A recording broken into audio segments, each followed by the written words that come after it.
ये है talks news network और आप देख रहे हैं पॉलिटॉक्स, राजनीति का कच्चा चिट्ठा। बीजेपी ने पश्चिम बंगाल फतह की तैयारियां तेज कर दी है। शनिवार को जहां बीजेपी के राष्ट्रीय अध्यक्ष जेपी नड्डा ने परिवर्तन यात्रा का आगाज कर माहौल तैयार किया, तो वहीं प्रधानमंत्री नरेंद्र मोदी ने रविवार को पश्चिम बंगाल के हल्दिया में एक चुनावी रैली को संबोधित करते हुए मुख्यमंत्री ममता बनर्जी पर जमकर शब्द बाण चलाए। पीएम मोदी ने कहा कि अगर आप दीदी से अपने अधिकारों को मांगते हैं तो वह नाराज हो जाती है। यही नहीं, वह भारत माता की जय के नारे तक से भी नाराज हो जाती है।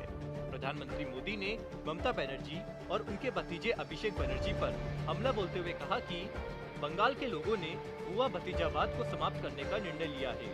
आपको बता दें, प्रधानमंत्री नरेंद्र मोदी रविवार को असम और पश्चिम बंगाल दौरे पर रहे।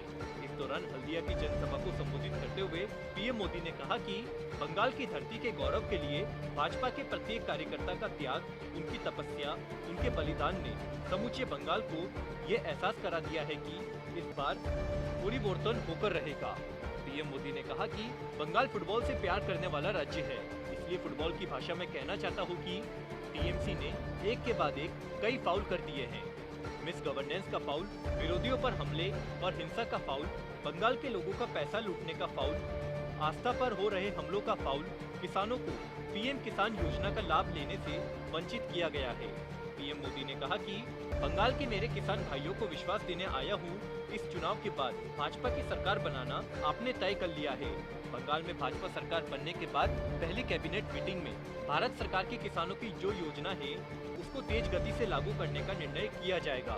इतना ही नहीं, मैं बंगाल के किसानों से वादा करता हूँ कि देश के और किसानों को जो भी लाभ मिलता है, आपको जिस लाभ से वंचित रखा गया है, वो पुराने पैसे भी भारत सरकार बंगाल के किसानों को देगी।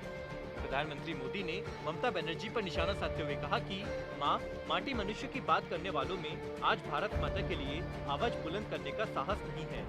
साहस इसलिए नहीं है क्योंकि इतने सालों में इन लोगों ने राजनीति का अपराधीकरण किया है, करप्शन को संस्थागत रूप दिया है और प्रशासन और पुलिस का राजनीतिकरण किया है।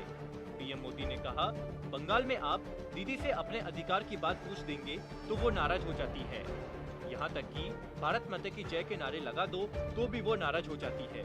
लेकिन देश के खिलाफ बोलने वाले किसान भी जहर उगलते दीदी को गुस्सा नहीं आता। पीएम मोदी ने कहा कि ममता सरकार के पहले साल में ही ये साफ हो गया कि बंगाल को जो मिला है वो परिवर्तन नहीं, लेफ्ट का पुण्य जीवन है। वो भी सूद समेत लेफ्ट का पुण्य जीवन, यानी भ्रष्टाचार का पुण्य जीवन, अपराध और अपराधियों का पुण्य जीवन, हिंसा का पुण्य जीवन, लोकतंत्र पर हमलों का पुण्य जीवन। इससे पश्चिम बंगाल में गरीबी का दायरा और बढ़ता गया। पीएम मोदी ने कहा कि 2011 में पूरे देश की नजरें बंगाल पर थी। लेफ्ट की हिंसा और भ्रष्टाचार का जर्जर किला ढहने की कगार पर था। उस समय ममता दीदी ने बंगाल से परिवर्तन का वादा किया।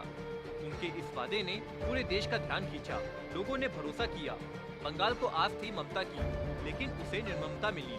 पहले कांग्रेस ने शासन किया तो भ्रष्टाचार का बोलबाला रहा, फिर लेफ्ट का शासन लंबे समय तक रहा। उन्होंने भ्रष्टाचार, अत्याचार बढ़ाने के साथ ही विकास पर ही ब्रेक लगा दिया। प्रधानमंत्री नरेंद्र मोदी ने लोगों को संबोधित करते हुए कहा कि आपने न्यूज में देखा होगा कि इन दिनों भारत को बदनाम करने के लिए कैसे कैसे अंतर्राष्ट्रीय षड्यंत्र सामने आ रहे हैं, कैसी कैसी साजिशें हो रही है। साजिश करने वालों की बेचैनी इतनी ज्यादा है कि भारत को बदनाम करने के लिए वो चाय से जुड़ी भारत की पहचान पर हमला करने की बात कह रहे हैं। टी वर्कर्स की कड़ी मेहनत पर हमला करने का षड्यंत्र रचा जा रहा है। पॉलिटॉक्स ब्यूरो, बंगाल। ये है टॉक्स न्यूज नेटवर्क और आप देख रहे हैं पॉलिटॉक्स, राजनीति का कच्चा चिट्ठा।